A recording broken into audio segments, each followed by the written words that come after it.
Hello students, good morning. How are you? कैसे हो आप लोग? सब अच्छे होंगे और सबकी पढ़ाई अच्छी हो रही होगी।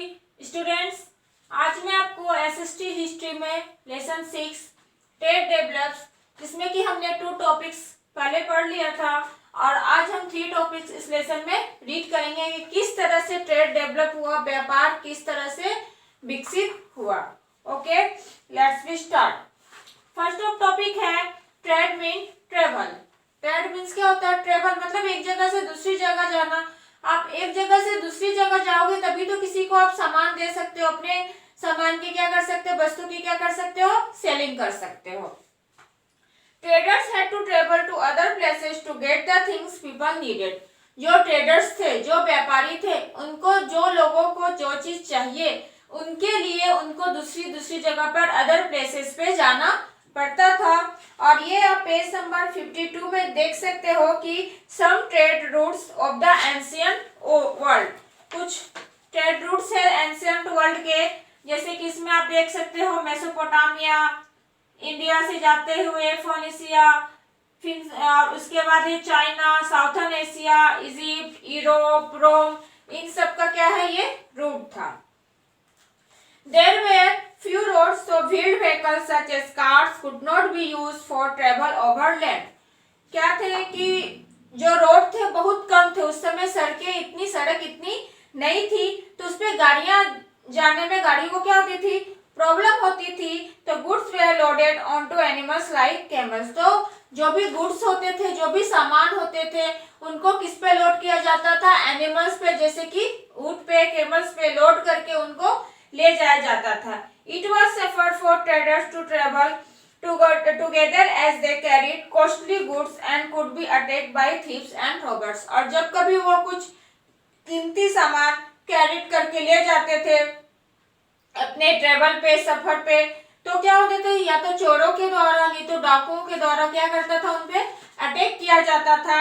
And their camels formed a long carva as they traveled through the desert of Asia and Africa।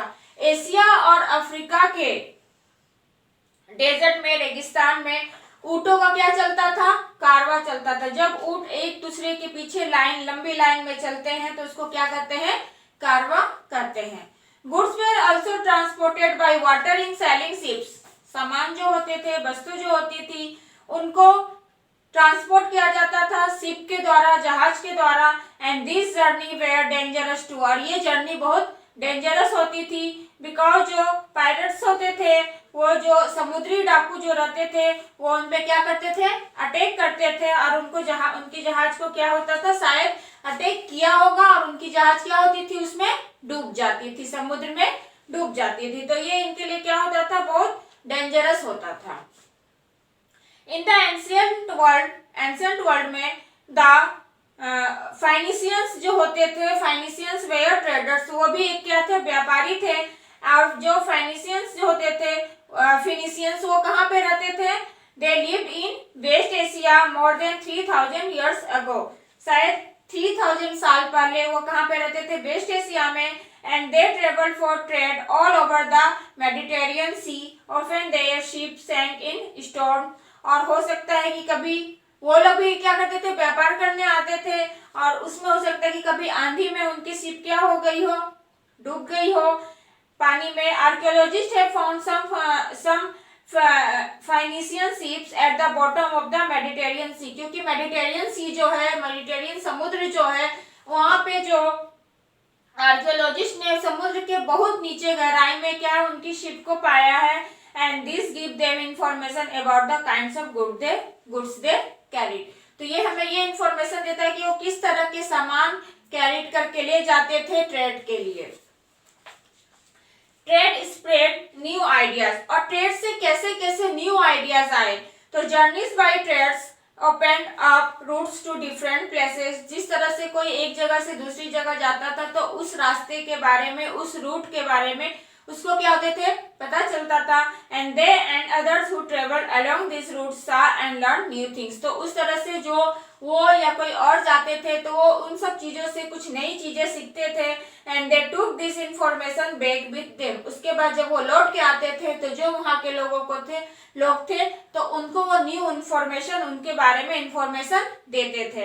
In this way people in different parts of the world learn about each other. तो इस तरह से लोग जब एक दूसरे से एक जगह से एक प्लेस से दूसरे प्लेस पे जाने लगे तो उन्होंने बहुत सारी चीजें सीखी। They also learn from each other. और उन्होंने एक दूसरे से ही ये सब चीजें सीखी। जैसे कुछ एग्जाम्पल क्या है कि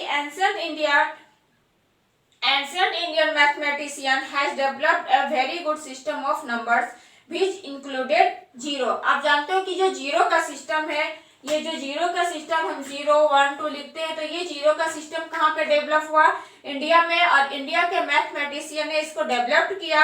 and other place did not have the zero in their number system. और दूसरे जगह पे नंबर सिस्टम में 1 2 3 4 5 में जीरो नंबर सिस्टम में नहीं था। Several countries ago when Arabic traders developed to India. कुछ कंट्री जैसे कि अरब के लोग जब इंडिया में ट्रेवल के लिए आए तो उन्होंने अरब mathematician came with them to study Indian astronomy and mathematics। तो इस तरह से उन्होंने यहाँ के इंडियन मैथमेटिक्स में सीखा कि जीरो है, एस्ट्रोनॉमी में भी। And they learn about the zero in the Indian system of numbers.